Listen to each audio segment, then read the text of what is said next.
Good morning. Welcome to the garden, and thank you, Katie, for sharing with us today. Here we are on the 21st of December, not January, not July, 21st of December, and moving on toward the end of the year. And just want to remind you, as I try to do every year, is that like every other church I know of, we count on your support to help us make ends meet and end the year in the black. So any way you can help us with a little bit of additional revenue would certainly be much appreciated. I can guarantee you that.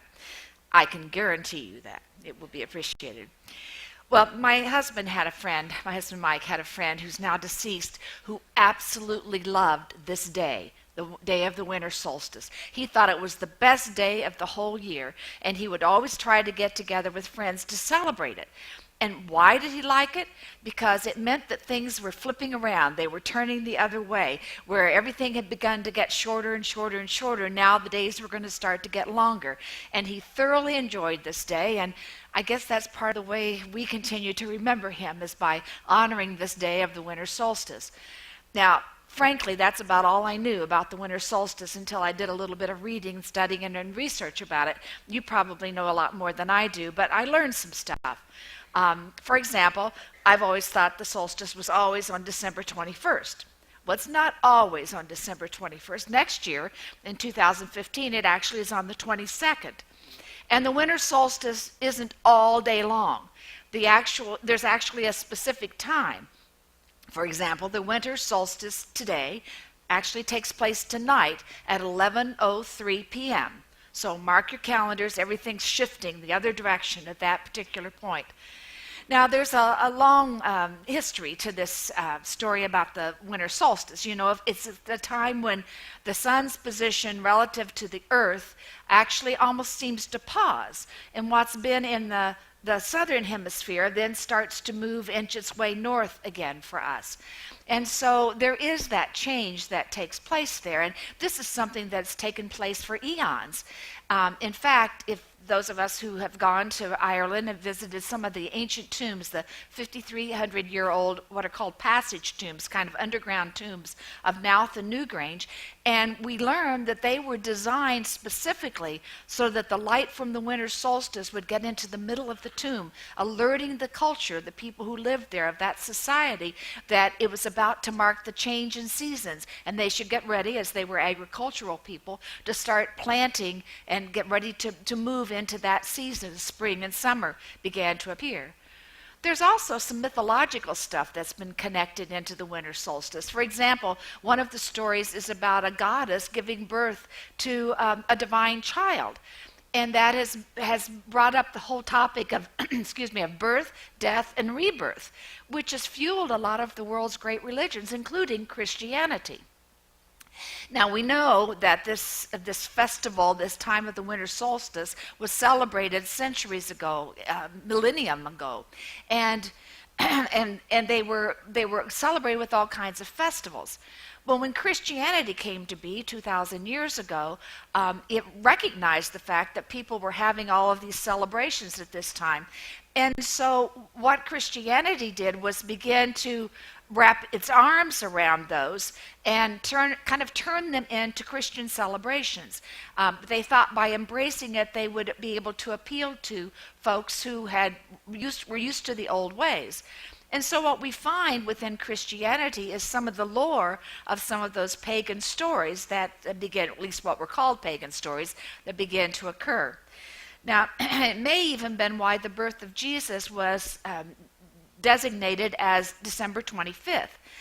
Interestingly enough, that wasn't noted on a Roman calendar until the late 4th century.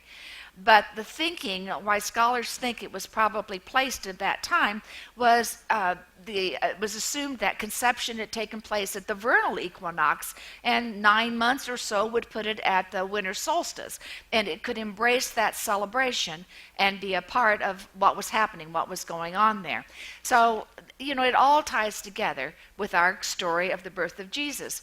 And we have the very simplest form of it today from Luke's gospel, and it says this: "She gave birth to her first son, wrapped him in cloths, and laid him in a manger. There was no room for them to stay in the inn." Well, if you think about it, really this whole story of the winter solstice is about the possibility for rebirth, the possibility for renewal, the possibility to turn direction, which is what we say the sun is doing. That's a turning point there. And just as we experienced Scrooge experiencing a turning point in his life spiritually, that's what we're talking about. There is a conversation that Jesus has with a Jewish leader in John's gospel, and he's asked how we could ever be born again, which is the phrase that's used, or born anew. And Jesus says it's a spiritual thing. It's that we may have once been turned away from God, and we turn toward God and begin to move in that direction. Now, you sometimes hear the phrase born again among Christian circles. It's not something that I use very much because I think it misses the point of what Jesus is talking about. So does Philip Newell, who's written a book entitled The Rebirthing of God. And in it, he talks about this whole being reborn thing. In fact, he writes this, that the phrase, more familiarly rendered as born again, has been hijacked by religious fundamentalism to give the impression that we need to become something other than ourselves. And he doesn't think that's so. Really, what he says is that it's letting the God Spirit within us emerge and come forth. In fact, he writes, rebirth is pointing to a radical reemergence of the divine from deep within us. We do not have to create it. We cannot create it. But we can let it spring forth and be reborn in our lives. Well, if we think of Christmas, winter solstice as tying together and being about rebirth and renewal, how are we allowing God's spirit of love to emerge from us this Christmas season? That's the point that Newell is making in his book, The Rebirthing of God. And he names several things that are part of this rebirthing process, that are signs that rebirthing is occurring because God's spirit of love comes alive through us, gets reborn through us.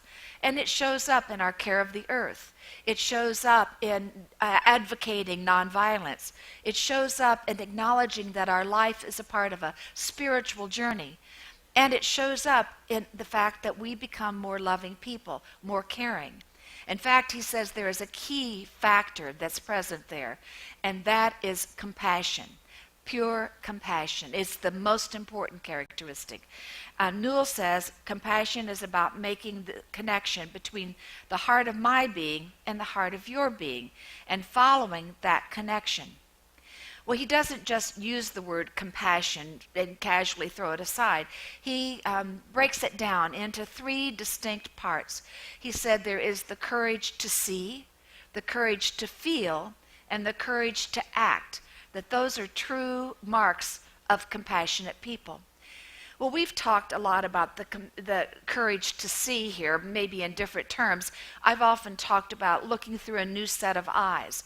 That's seeing people and the world differently than we typically do. It means that we recognize the honor, the dignity and worth and value of every person, and we see every life as precious. It's not just our children, it's all children. It's not just our community, it's all communities. It's not just our nation, but it's all nations where we truly honor the preciousness of life. It is not just our values that are important, but we give equal weight, equal value, and equal importance to the values of all people, to the rights of all people. That's important. Now, can you imagine what it would be like if we really did look at one another with eyes of compassion? We really try to do that. It's obvious if we look around our world that doesn't happen all that much. But I'm convinced that we can do that. It has to start somewhere, and it can start with you, and it can start with me. That we can begin to look through eyes that are compassionate eyes that see, recognize, and know just how precious every life is. But he doesn't stop with just seeing it. He gets to the point of it's the courage to feel. And I think this is sometimes where we might shut down because it can hurt to feel the pain that exists in our world, the brokenness, the heartache that's out there. But we have to allow ourselves to really feel what's experienced out in our world in order to move us to the next step. Philip Newell tells a story about his father in this book.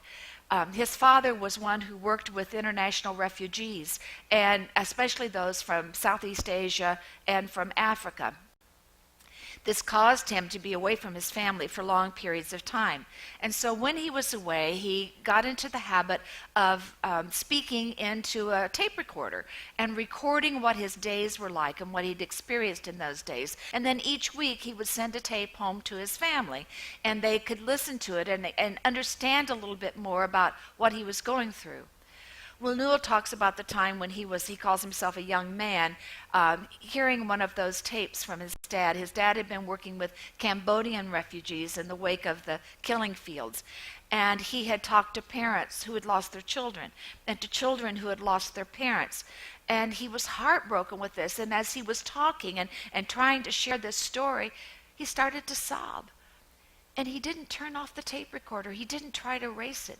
He just allowed himself to weep as he shared this story.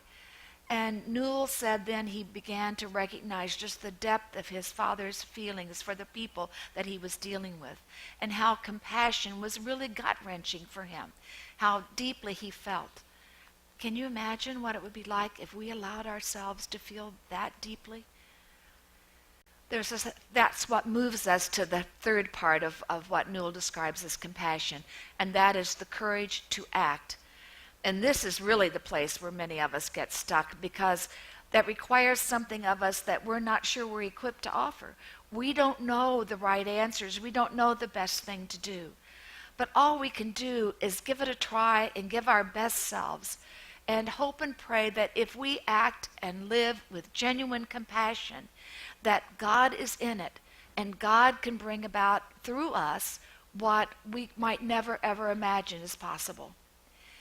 You see, this time of year is a time for us. It's not just a story 2,000 years old, but it's a story for us today, how we can be reborn, how we can be renewed, how we can experience new birth as we turn toward God, as we experience that compassion.